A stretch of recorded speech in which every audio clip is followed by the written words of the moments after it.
Hello everyone. Manchester United आज face करने वाली है ब्रेंटफोर्ड को at the Brentford community stadium. Again on paper Manchester United should defeat Brentford, लेकिन Manchester United should have beaten Aston Villa as well.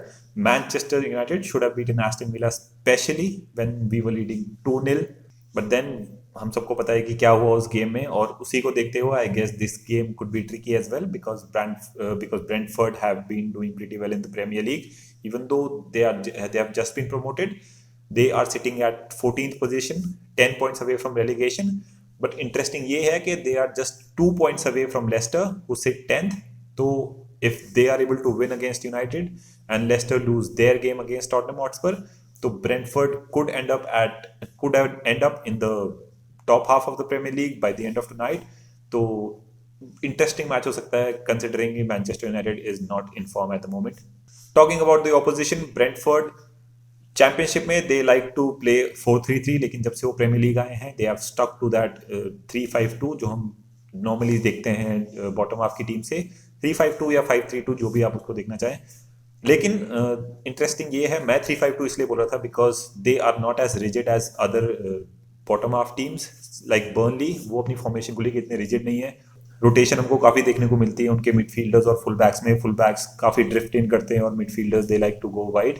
इतनी heavy rotation भी नहीं है जैसी हमको सिटी या फिर लिवरपूल से देखने को मिलेगी, लेकिन फिर भी वो उतने रिजिड नहीं है जितने हम बर्नली या न्यूकासल को होते देखते हैं।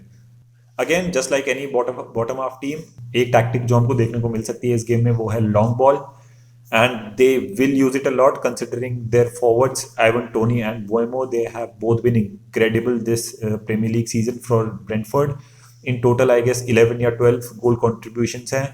गोल स्कोरिंग या फिर चांस क्रिएशन, इन दोनों चीजों में उनका बहुत इंपॉर्टेंट रोल रहा है अपनी टीम में। And I guess Manchester United के लिए भी अच्छी बात ये हो सकती है कि अगर हम उनके दोनों फॉरवर्ड्स आइवन टोनी और बोएमो, अगर हम इन दोनों को कंट्रोल कर पाते हैं तो आई डोंट थिंक ब्रेंटफोर्ड के पास और ऐसे प्लेयर्स हैं जो फिर ज्यादा चांसेस क्रिएट कर पाएंगे। उस क्रिएटिविटी की कमी है। अगर आपने मेरा वो पुराना वीडियो देखा होगा जिसमें मैंने डिस्कस किया था one player that every Premier League club must sign, उसमें भी मैंने कहा था कि Brentford they do need that creative player, एक अटैकिंग मिडफील्डर जो चांसेस क्रिएट कर सके। क्योंकि अगर आप उनके ब्रेंटफोर्ड का असिस्ट चार्ट भी देखेंगे तो Ivan Toney and Mbeumo they both sit at the top with 2 assist, और उसके अलावा असिस्ट हैं एक एक एक एक distributed all across the page. वो एक या दो कोई प्लेयर नहीं है जो कॉन्टिन्यूसली हर मैच में कहीं ना कहीं चांसेस क्रिएट करते आ रहे हैं। तो वो स्टिक करेंगे अपनी टैक्टिक लॉन्ग बॉल के साथ में। हमको इंश्योर करना होगा कि अगर हम उन दोनों फॉरवर्ड्स को कंट्रोल कर पाते हैं, उनके लॉन्ग बॉल को न्यूट्रलाइज कर देते हैं, then this could be the game that where we can keep a clean sheet, और बहुत तगड़ा बूस्ट हो सकता है हमारे डिफेंडर्स और ever great David D Gea के लिए। Not that he needs a boost, he is obviously our player of the season so far, लेकिन फिर भी एक बहुत अच्छा बूस्ट होगा एक clean sheet. Also from a fan point of view ये गेम हमारे लिए, हमारी आंखों के लिए ज़्यादा सूदिंग हो सकता है compare to the game against Aston Villa, because इस गेम में फाइनली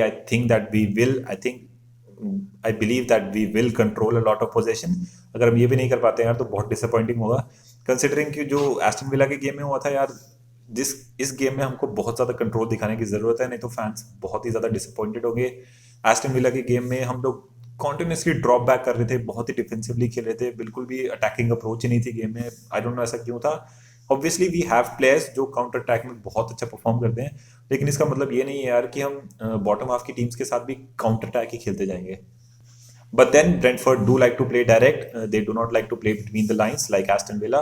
वो लॉन्ग बॉल अप्रोच करेंगे। अगर हम उनके फॉरवर्ड्स को न्यूट्रलाइज कर पाते हैं then we will control a lot of possession, and this could be a game where we can score a lot of goals if Ronaldo plays. I think this could be a game जहाँ पे वो he can score a hat trick और something.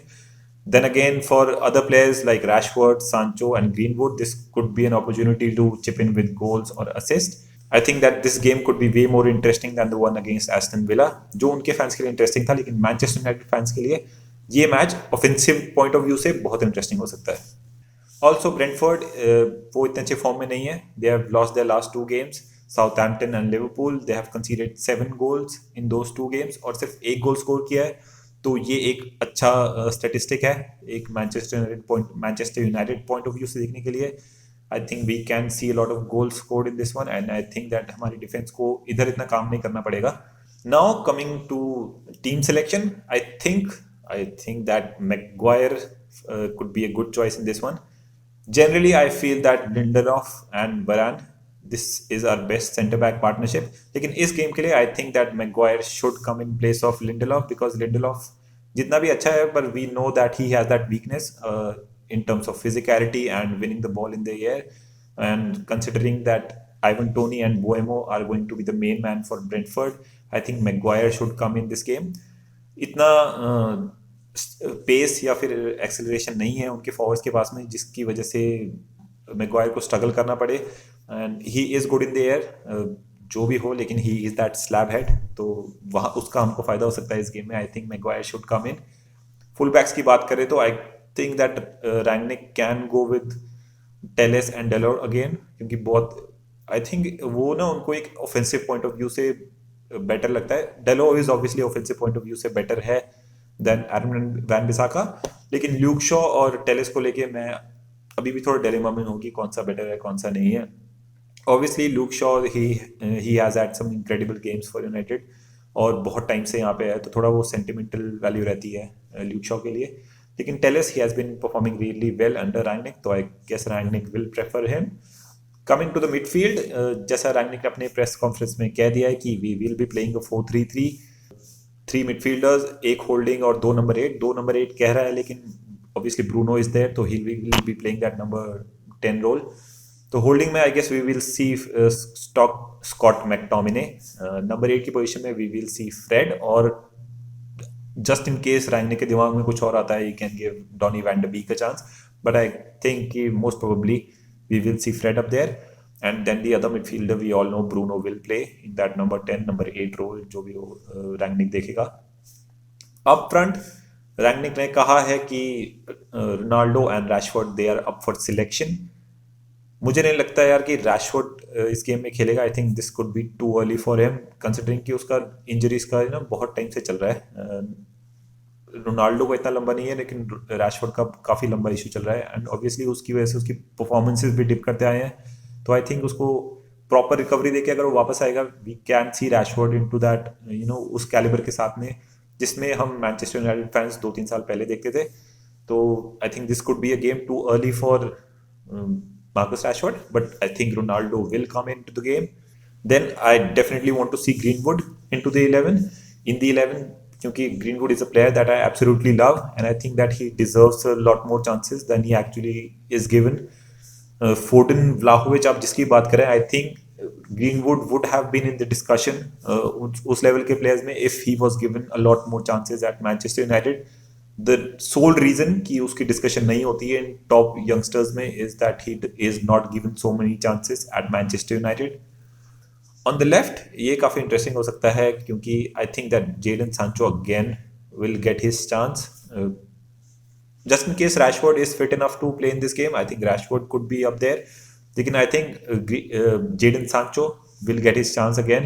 And I think एक ऐसा game हो सकता है जहाँ पे वो एक मोमेंटम गेन कर सकता है अगेंस्ट ब्रेंटफोर्ड, क्योंकि बहुत अपॉर्चुनिटीज मिलेंगी उसको to put in crosses to score as well, especially अगर हम काउंटर अटैक में नहीं खेलेंगे. आई डोंट थिंक सांचो, आई गेस हमारे अटैकिंग प्लेयर्स को देखें ना, तो आई गेस सांचो इज वन प्लेयर जो मुझे नहीं लगता यार कि एक काउंटर अटैकिंग फॉर्मेट में इतना अच्छा काम करता है.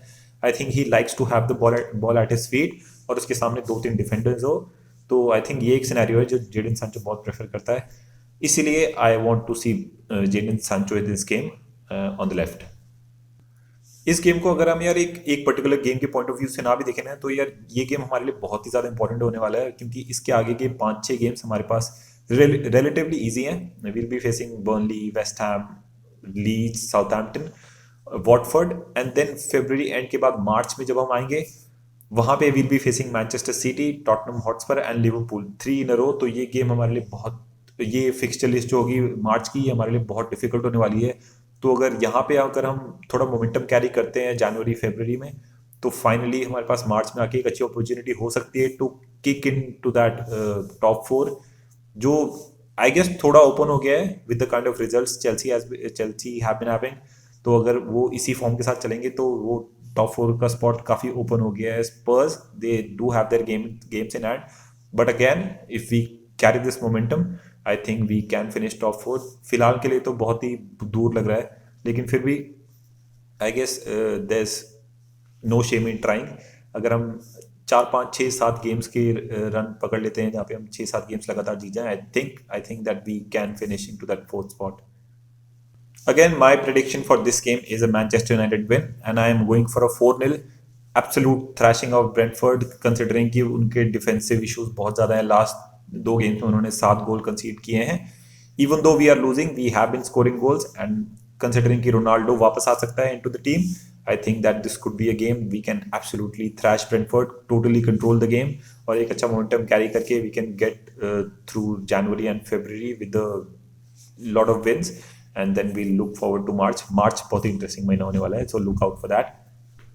Alright then, thank you so much for watching. कल या फिर probably day after tomorrow I'll be starting a brand new Manchester United career mode, so look out for that and do drop a like और subscribe भी कर दो यार. Thank you so much.